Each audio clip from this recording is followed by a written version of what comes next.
So keep quiet. ఎప్పుడైనా మేము అడిగినప్పుడు మాత్రం మీరు ఇవ్వండి ఆన్సర్స్.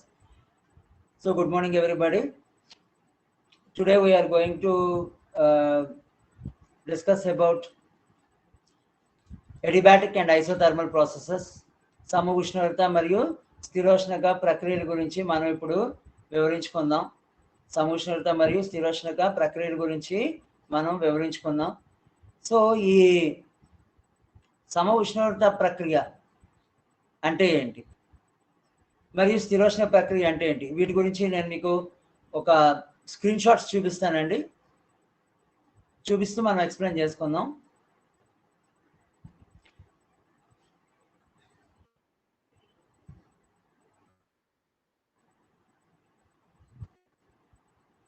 మరి కనిపిస్తుందా screen? Isothermal and adiabatic process కనిపిస్తుంది సార్.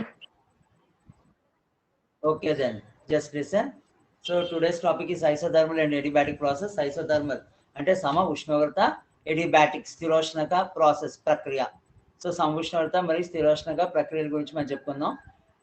ఈ సమ ఉష్ణోగ్రత మరియు స్థిరోష్ణ ప్రక్రియలు ఏ విధంగా రెండు ఒకదానికొకటి వేరువేరుగా ఉంటాయి అనేటటువంటిది మీకు ఇక్కడ చిన్న పీపీటీ రూపంలో మీకు చూపిస్తున్నానండి. రెండింటికి మధ్య ఉండేటటువంటి డిఫరెన్సెస్.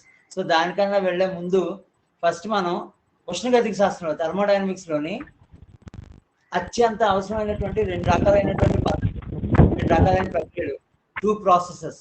ఒకటి రివర్సిబుల్, దాని తెలుగులో ద్విగత అంటారు. రెండోది ఇర్రివర్సిబుల్, అద్విగత లేదా ఏకగత అంటాం. రెండు ప్రాసెస్ గురించి మీకు ఎక్స్ప్లెయిన్ చేస్తాను బ్రీఫ్గా. రివర్సిబుల్ ప్రాసెస్ మరియు ఇర్రివర్సిబుల్ ప్రాసెస్. ఏదైనా ఒక ప్రక్రియ మనం టైం బేస్ చేసుకొని ఒక రియాక్షన్ ఏదో ఒక ప్రక్రియని స్టార్ట్ చేస్తే అది స్టార్టింగ్లో ఒక స్టేజ్లోని, ఎండింగ్ మరో స్టేజ్లోని ఉంటాయండి. మనం ఆ రియాక్షన్ రివర్స్లో చేసినప్పుడు మనం స్టార్టింగ్ ఏదైతే పదార్థాన్ని తీసుకున్నామో, ఏదైతే మెటీరియల్ తీసుకున్నామో అదే మెటీరియల్ కానీ మనకి ఎక్వైర్ అయితే దాన్ని మనం రివర్సిబుల్ ప్రాసెస్ అని చెప్తా ఉంటాం. అమ్మా ఫోన్ మ్యూట్లో పెట్టండి అమ్మా, మైక్ సైడ్ సౌండ్స్ వినిపిస్తున్నాయి. అడిగినప్పుడు ఆన్సర్ ఇవ్వండి చాలు please. So reversible process is defined as the process in which the reaction takes place in both ways such that the reactants will be attained back after the process is done in the reverse direction. ఏదైనా ఒక ప్రక్రియ తొలి స్థితి నుంచి తుది స్థితికి వెళ్ళి మళ్ళీ ఆ ప్రక్రియను వ్యతిరేక దిశలో చేస్తే అది మళ్ళీ తుది స్థితి నుంచి తొలి స్థితికి రాగలిగితే దాన్ని మనం ద్విగత ప్రక్రియ లేదా రివర్సిబుల్ ప్రాసెస్ అని చెప్తా ఉంటాం. ఈ రివర్సిబుల్ ప్రాసెస్ పూర్తిగా సమతా స్థితిలో జరుగుతుంటుందండి, ఈక్విలిబ్రియం స్టేజ్లో జరుగుతుంటుంది. ఇది చాలా స్లోగా జరిగేటటువంటి ప్రాసెస్. ఇందులో వర్క్ డన్, పని అనేది చాలా అధిక స్థాయిలో ఉంటుంది. ఈ ప్రాసెస్ జరగడానికి చాలా ఎక్కువ టైం పడుతుంది, స్లోగా ఎక్కువ టైం పడుతుంది అన్నమాట. సో దీనికి ఎగ్జాంపుల్స్ మనకి బాగా తెలిసిందే. రివర్సిబుల్ ప్రాసెస్ ద్విగత ప్రక్రియకి ఎగ్జాంపుల్స్ బాగా తెలిసిందే మనకి. నీరును వేడెక్కించడం గురించి మాట్లాడుకుందాం. ఒక గిన్నెలోని నీరు తీసుకొని ఆ నీటిని మనం వేడెక్కిస్తే ఆ నీరు గిన్నెలో ఉన్న నీరు వేడెక్కి అది ఆవిరి కింద మారుతుంది. నీటి ఆవిరి కింద మారుతుంది అంటే లిక్విడ్ ద్రవ రూపంలో నీరు గ్యాస్ కింద మారిపోతుంది. ద్రవ రూపంలో నీరు గ్యాస్ కింద మారిపోతుంది అనమాట. సో ఈ యొక్క లిక్విడ్ మనకి గ్యాస్ ఫామ్లోకి వస్తుంది. సో లిక్విడ్ ఫస్ట్ స్టేజ్ అనుకుంటే గ్యాస్ లేదా నీటి ఆవిరి అనేది సెకండ్ స్టేజ్ కింద మనం భావించవచ్చు. సో వేడిగా నీటి ఆవిరి, దాన్ని మనం చల్లబరిచాం అనుకోండి, ఏదైనా మామూలు చల్లటి మూత లేదా చల్లటి గిన్నె కానీ ఏదైనా అడ్డు పెడితే, నీటి ఆవిరికి అడ్డు పెడితే ఆ మూత వెంబడి లేదా గిన్నె వెంబడి ఆ నీటి ఆవిరి మళ్ళీ కండెన్స్ అయిపోతుంది.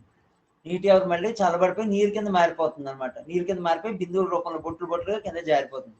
సో ఇక్కడ ఏం జరుగుతుంది, ఫస్ట్ నువ్వు నీరుని వేడి చేసావు అంటే లిక్విడ్ని వేడి చేసావు. వేడి చేయడం వలన అది ఎనర్జీని తీసుకొని నీటి ఆవిరి కింద మారింది. మనం పొయ్యి మీద నీరు పెట్టి ఇలాగ ఆన్ చేయగానే అది గ్యాస్ కింద మారిపోదు కదా, చాలా స్లోగా వేడెక్కుతుంది, చాలా స్లోగా వేడెక్కుతుంది. ఓకే, సో ఇది ఫస్ట్ వైపు, అంటే వేడి చేస్తున్నప్పుడు లిక్విడ్ ద్రవ రూపంలో ఉన్న పదార్థం గ్యాస్ కిందకి మారింది. ఇది ఫస్ట్ పార్ట్. ఓకేనా? ఇప్పుడు ఎప్పుడైతే మనం ఆ యొక్క లిక్విడ్ని మళ్ళీ అదే గ్యాస్ కింద మారిందని చల్లటి రేకు కానీ లేకపోతే పాత్ర లాంటిది ఏమైనా తీసుకొని ఒక పళ్ళెం లాంటి దాన్ని తీసుకొని అడ్డుపెట్టి దాన్ని చల్లబరిస్తే వెంటనే ద్రవం కింద మారిపోతుంది కదా. సో అక్కడ ఏం జరుగుతుంది, మనకి ఆ గ్యాస్ చల్లబరచడం అనేటటువంటి ప్రాసెస్ వలన కూలింగ్, ఫస్ట్ది వాటర్ని హీట్ చేస్తాం, హీటింగ్ వేడి చేయటం. ఈ వేడి చేయడం వలన అది వేడికి లిక్విడ్ కాస్త గ్యాస్ కింద మారుతుంది.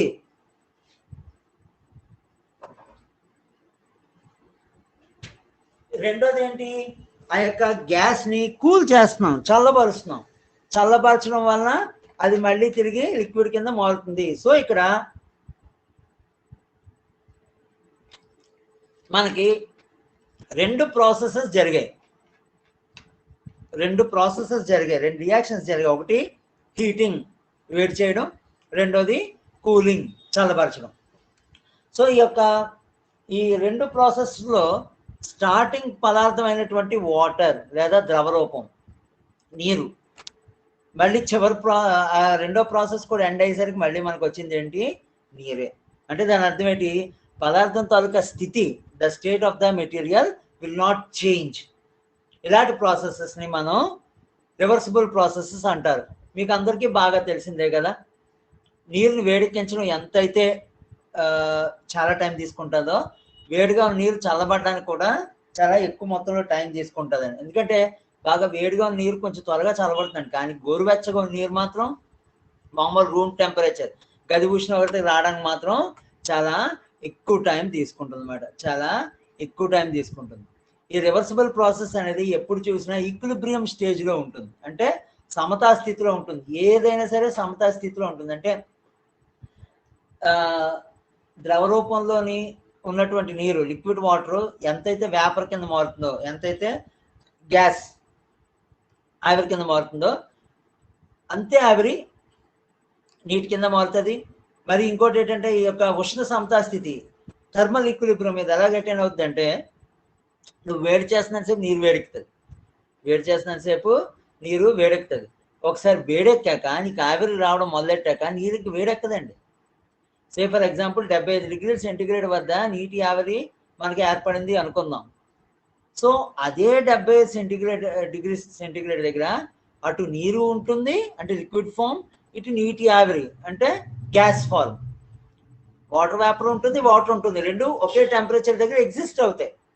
ఒకే ఉష్ణోగ్రత దగ్గర అటు ద్రవము, ఇటు ఆవిరి లేదా గ్యాస్ వాయు రూపం, ఈ రెండు ఒకేసారి ఉంటాయి. కాబట్టి మనం దీన్ని థర్మల్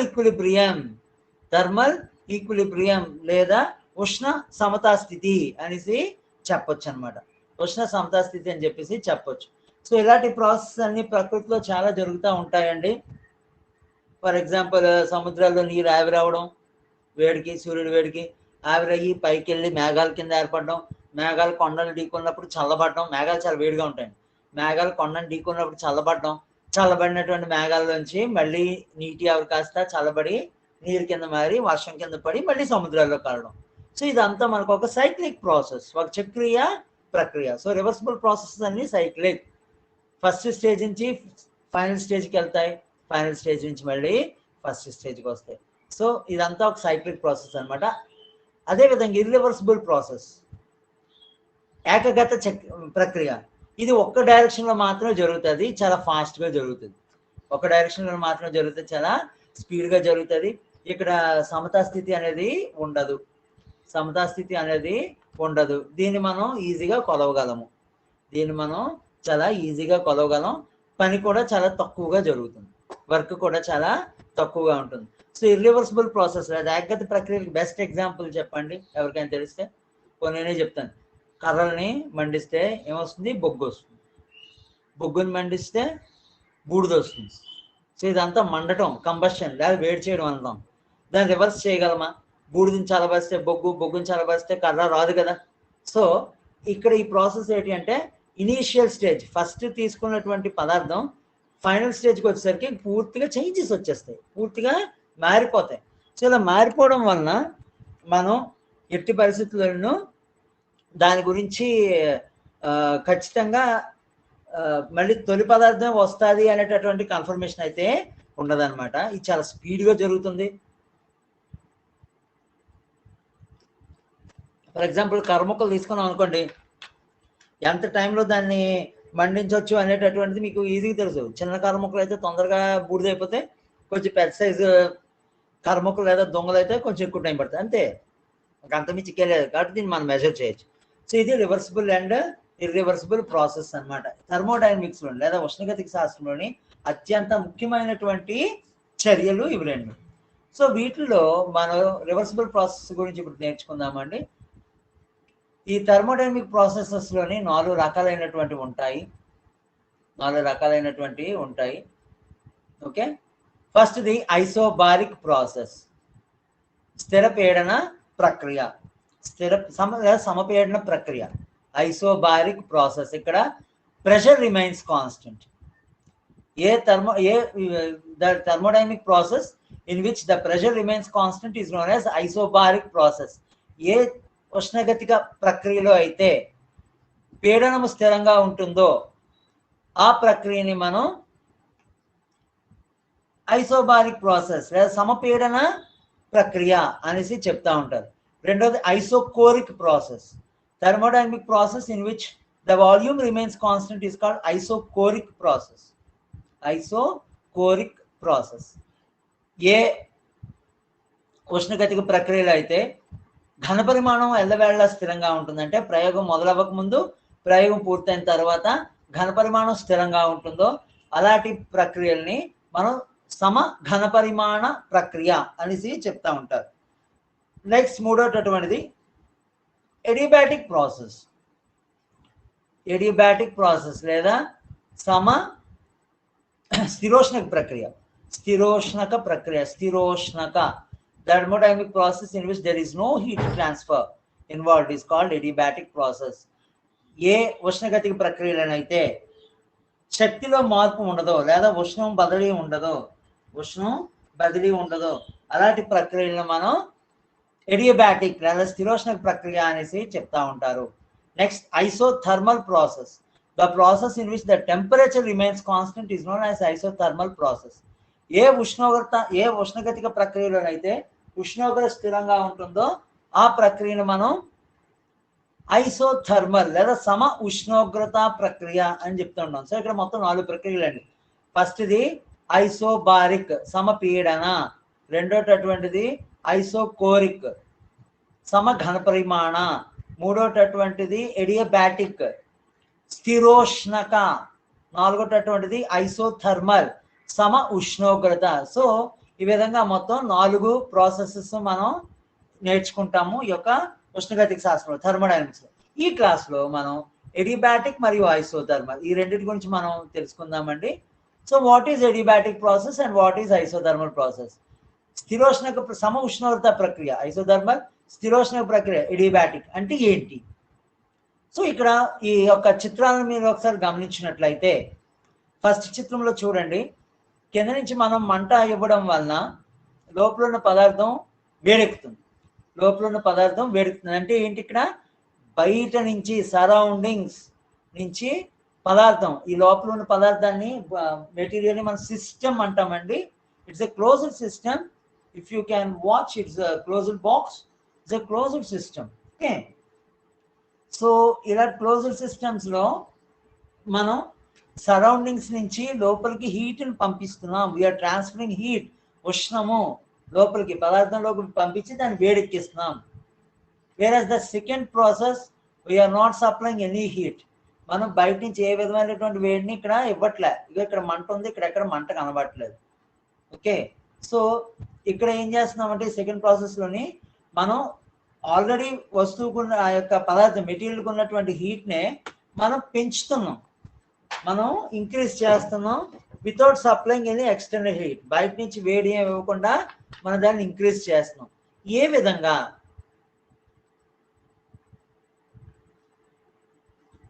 సో వీటి తాలూకా డెఫినేషన్స్ ఒకసారి చూడండి ఫస్ట్. అప్పుడు మనం ఏ విధంగా ఆ యొక్క వేడిని ఇవ్వచ్చు లేదా వేడిని ఏ విధంగా తీయొచ్చు అనేటటువంటి చూద్దాం. సో ఈ యొక్క ఐసోబారిక్ మరియు adiabatic process taluka definitions. Isothermal process is a change of a system in which the temperature remains constant. ఈ యొక్క సమ ఉష్ణోగ్రత ప్రక్రియలో ఉష్ణోగ్రత టెంపరేచర్ రిమైన్స్ కాన్స్టెంట్, ఎల్లవేళ స్థిరంగా ఉంటుంది. అంటే పదార్థానికి మనం ఎంత వేడిమి అయితే ఇస్తున్నామో, అంటే బాడీ ఎంత హీట్ అయితే తీసుకుంటుందో మళ్ళీ అంతే హీట్ బయట సరౌండింగ్స్కి అది వదిలేస్తుంది అని అర్థం. అంతే హీట్ సరౌండింగ్స్కి అది వదిలేస్తుంది అనేసి అర్థం. ఓకే, నెక్స్ట్ రెండోది అడియాబాటిక్, స్థిరోష్ణక. Adiabatic process is the one that occurs without transfer of heat or matter between thermodynamic system and its surroundings. So adiabatic process అంటే ఏంటి? స్థిరోష్ణ ప్రక్రియ అంటే ఏంటి? ఏ ప్రక్రియలో అయితే హీట్ ట్రాన్స్ఫర్, వేడిమి పంపిణీ లేదా ఉష్ణ పంపిణీ అనేది జరగదో, దేనికి మధ్యన? సిస్టమ్కి సరౌండింగ్స్కి, తీసుకున్న వ్యవస్థకి బయట పరిసరాలకి జరగదో దాన్నే మనం అడియాబాటిక్ ప్రాసెస్ అంటూ ఉంటాం. ఓకే, సో ఈ హీట్ ట్రాన్స్ఫర్ అనేటటువంటిది జరగడం వలన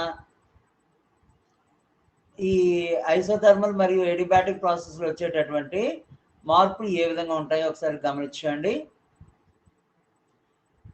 heat transfer can be observed. Isothermal ప్రాసెస్లో అయితే హీట్ ట్రాన్స్ఫర్, ఉష్ణ బదలాయింపు అనేది కనిపిస్తుంది. అడియాబాటిక్ ప్రాసెస్లో అయితే నో హీట్ ట్రాన్స్ఫర్, ఉష్ణ బదిలీ అనేది జరగదు. నెక్స్ట్ టెంపరేచర్ ఫిక్స్డ్గా ఉంటుంది. ఐసోథర్మల్లో టెంపరేచర్ స్థిరంగా ఉంటుంది, ఉష్ణోగ్రత స్థిరంగా ఉంటుంది. ఇక్కడ టెంపరేచర్ మారిపోతూ ఉంటుంది.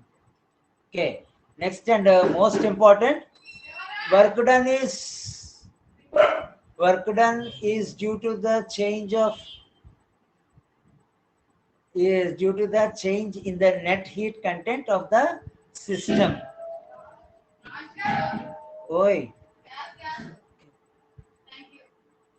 The work done is due to the change in the net heat content of the system. ఇక్కడ జరిగే పని అనేది ఏంటి? ఆ యొక్క పదార్థంలో వచ్చిన ఉష్ణంలో మార్పు, ఆ పదార్థం ఎంత వేడిని తీసుకుంటుంది. ఆల్రెడీ పదార్థం వేడిగా ఉంటుందండి, అది కాక ఇంతకి ఎంత హీట్ని తీసుకుంటుంది లేదా ఎంత హీట్ని బయటకు వదిలేస్తుంది అనేటటువంటి దాన్ని బేస్ చేసుకునే మనం ఇక్కడ పని అనేది నిర్వచిస్తాం.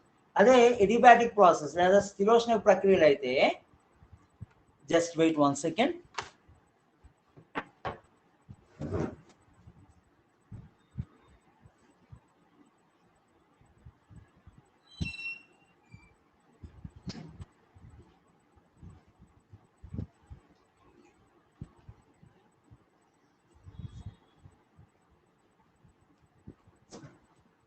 Okay, sorry for trouble. స్థిరోష్ణ ప్రక్రియలు అయితే వర్క్ డన్, జరిగిన పని దేని మీద డిపెండ్ అయి ఉంటుందమ్మా? Change in internal energy. ఒకటి కనిపిస్తుంది లాస్ట్ లైన్, వ్యవస్థ యొక్క ఇంటర్నల్ ఎనర్జీ, అంతర్గత శక్తిలో మార్పు.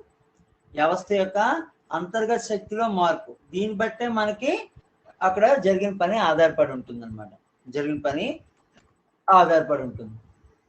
ఓకే, సో ఐసోథర్మల్ ప్రాసెస్ ఏ విధంగా జరుగుతుంది అనేది ఇక్కడ ఒక చిన్న డయాగ్రామ్ రూపంలో ఇవ్వడం జరిగిందండి. ఒకసారి జాగ్రత్తగా మీరు కనుక గమనించినట్లయితే ఈ యొక్క డయాగ్రామ్ని చాలా జాగ్రత్తగా అబ్జర్వ్ చేయండి. From the first law of thermodynamics, ఉష్ణగతిక శాస్త్రం మొదటి ఏమని చెప్తుంది అంటే delta Q equal to delta U plus delta W అనేసి చెప్తా ఉంటుంది. ఎప్పుడైతే మనం ఈ యొక్క ఐసోథర్మల్ ప్రాసెస్ లేదా సమ ఉష్ణోగ్రత ప్రక్రియ అన్నామో, సమ ఉష్ణోగ్రత ప్రక్రియకి సంబంధించి మనకి ఉష్ణోగ్రత మారనప్పుడు ఆ యొక్క వ్యవస్థ యొక్క అంతర్గత శక్తి, సిస్టమ్ యొక్క ఇంటర్నల్ ఎనర్జీ ఎట్టి పరిస్థితిలో చేంజ్ అవ్వదండి. సిస్టమ్ యొక్క ఇంటర్నల్ ఎనర్జీలో ఎట్టి పరిస్థితిలో చేంజెస్ రావు. సో అలాంటి సందర్భంలో డెల్టా యూ ఈజ్ ఈక్వల్ 0 అని రాస్తాం. అలాంటప్పుడు ఏమవుతుందండి, డెల్టా యూ 0 అయినప్పుడు delta Q equal delta W. అంటే ఈ యొక్క దీని తాలూకు అర్థం ఏంటి అంటే క్యూ అనేది హీట్, డబ్ల్యూ అనేది వర్క్. క్యూ అనేది ఉష్ణం, డబ్ల్యూ అనేది పని, యూ అనేది అంతర్గత శక్తి, internal energy. Okay, so here ఏమని తెలుస్తుంది మనకి, the amount of heat energy which you supply is converted into the work done, is converted into the work done. లేదా ఒక వ్యవస్థకి ఎంత అయితే నువ్వు ఉష్ణరాశిని ఇస్తున్నావో ఆ ఉష్ణరాశి అంతా పని కింద బదిలీ అయిపోతుంది అని అర్థం. పని కింద బదిలీ అయిపోతుంది అని అర్థం. ఇక్కడ నువ్వు హీట్ ఇన్పుట్ ఇస్తున్నటువంటి ఉష్ణరాశి is equal to work output, జరిగినటువంటి పని. ఓకే, సో ఈ విధంగా సమ ఉష్ణోగ్రత ప్రక్రియలో మనం వివరించుకోవచ్చు అండి. రెండోటటువంటిది స్థిరోష్ణక ప్రక్రియ, ఎడియాబాటిక్ ప్రాసెస్. ఇక్కడ హీట్ చేంజ్ అనేది ఉండదు, అంటే వేడిమి లేదా హీట్ ట్రాన్స్ఫర్, ఉష్ణ బదలాయింపు, బయట నుంచి లోపల కానీ లోపల నుంచి బయట కానీ ఉష్ణం ఏ విధంగా బదలాయించలేం కాబట్టి డెల్టా క్యూ 0 అయిపోతుంది. సో ఇక్కడ డెల్టా క్యూ 0 అయినప్పుడు మన first law of thermodynamics equation, ఉష్ణగతి శాస్త్ర ప్రథమ నియమం ఏమని చెప్తుంది, delta Q equal delta U plus delta W అని చెప్తుంది. ఇక్కడ డెల్టా క్యూ 0 అయినప్పుడు delta U plus delta W equal 0 అవుద్ది. So delta W equal to delta minus delta U కానీ, లేదా delta U equals to minus delta W అని కానీ చెప్తున్నాం. మైనస్ అనేది పని లేదా ఆ యొక్క రుణ సంఖ్య అనేది పని జరిగినటువంటి దిశను ఇస్తుందమ్మా, పని జరిగినటువంటి దిశను ఇస్తుంది. For example minus delta you అని ఉంటే ఇక్కడ వర్క్ ప్లస్ కాబట్టి వర్క్ అవుట్, అంటే వ్యవస్థ పరిసరాల మీద పనిచేస్తుంది. ఇక్కడ డెల్టా యూ ప్లస్ అయితే దాని విలువ మైనస్ డెల్టా డబ్ల్యూ కాబట్టి వర్క్ ఇన్, అంటే వ్యవస్థ మీద పరిసరాలు పనిచేయడం. సో వ్యవస్థ మీద పరిసరాలు సరౌండింగ్స్ పనిచేస్తే ఇంటర్నల్ ఎనర్జీ పెరుగుతుందండి, ప్లస్ అవుతుంది. వ్యవస్థ బయట వైపు పనిచేస్తే అంటే పరిసరాల మీద పనిచేస్తే దాని టెంపరేచర్ తగ్గుతుంది అన్నమాట. ఓకే, సో ఇది ఒకటి గుర్తుంచుకోండి. Work done at expense of internal energy. Input work increases internal energy. Input work increases internal energy. మనం శక్తిని ఇస్తున్న కొద్దీ దాని అర్థం ఏంటి అంటే మన శక్తిని ఇస్తున్న కొద్దీ దాని యొక్క అంతర్గత శక్తి, అంటే బయట నుంచి మనం పని చేయిస్తే అంతర్గత శక్తి పెరుగుతుంది అని అర్థం. అంతర్గత శక్తి పెరుగుతుంది అనేసి దాని అర్థం.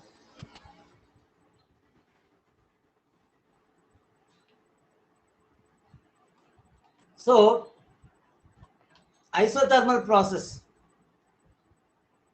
కి కావాల్సినటువంటి వ్యవస్థ ఏ విధంగా తీసుకోవాలి, సిస్టమ్ ఏ విధంగా తీసుకోవాలని ఇక్కడ వివరించడం జరిగిందండి. ఐసోథర్మల్ ప్రాసెస్లోని మనం వాల్స్ అన్ని పలచగా ఉండేలాంటివి తీసుకుంటాము.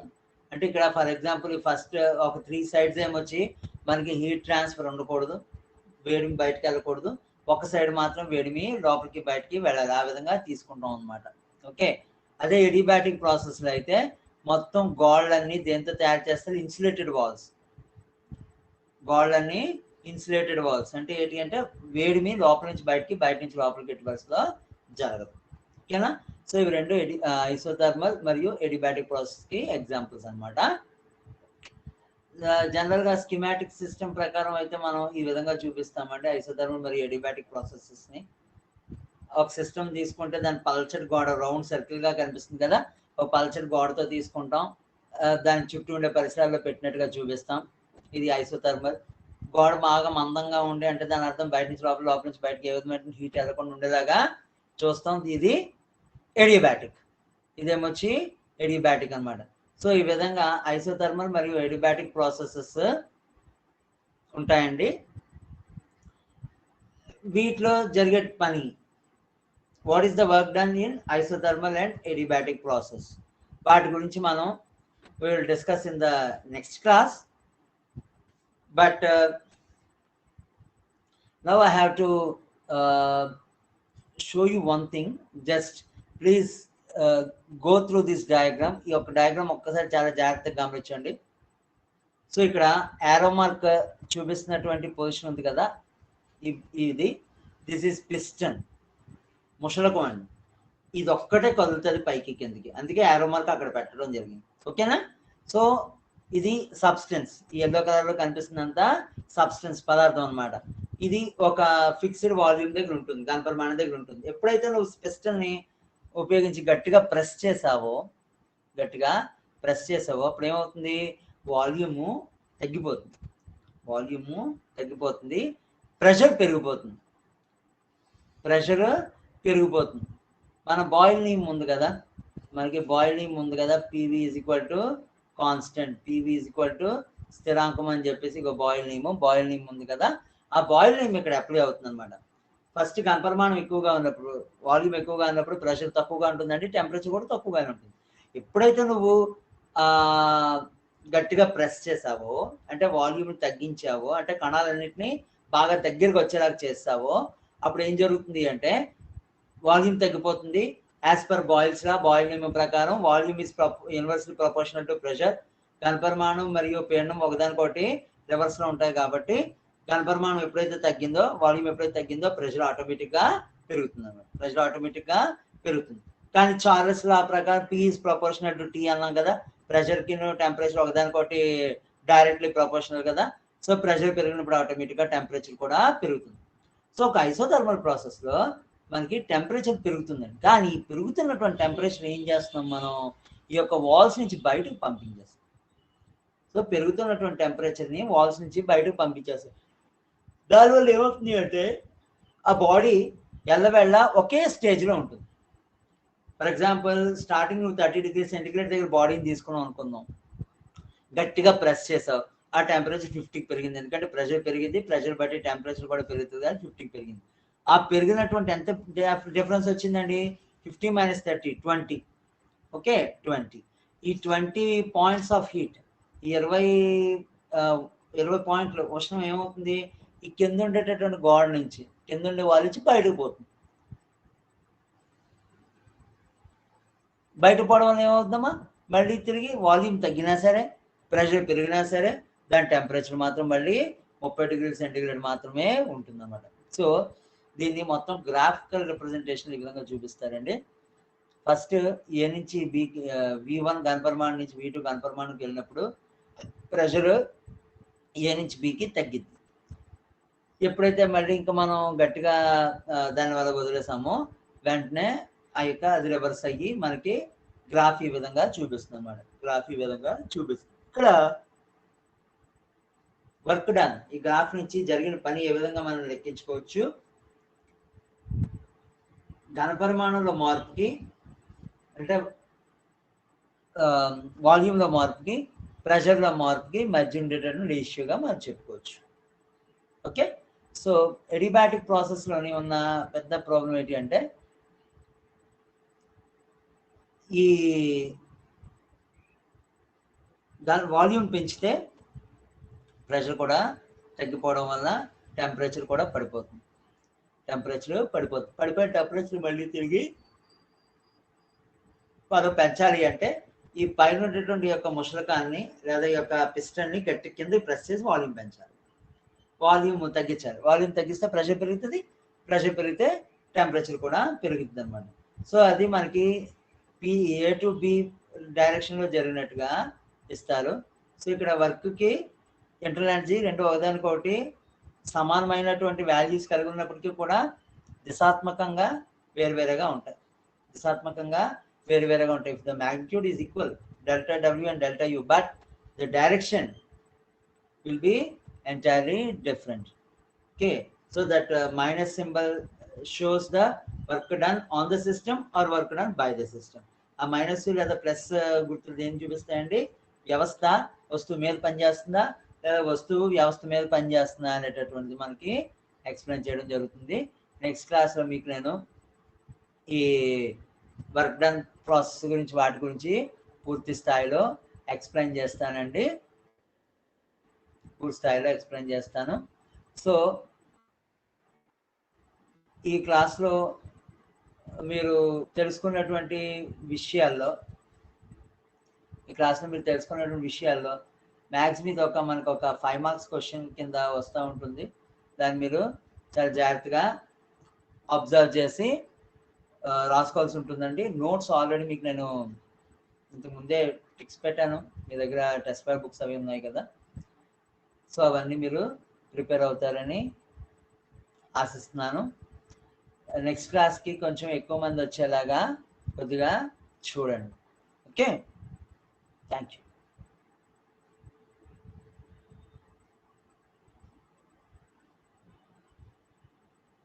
రేపటి నుంచి వినిపిస్తున్నామా? రేపటి నుంచి దయచేసి ఎక్కువ మంది రావాల్సి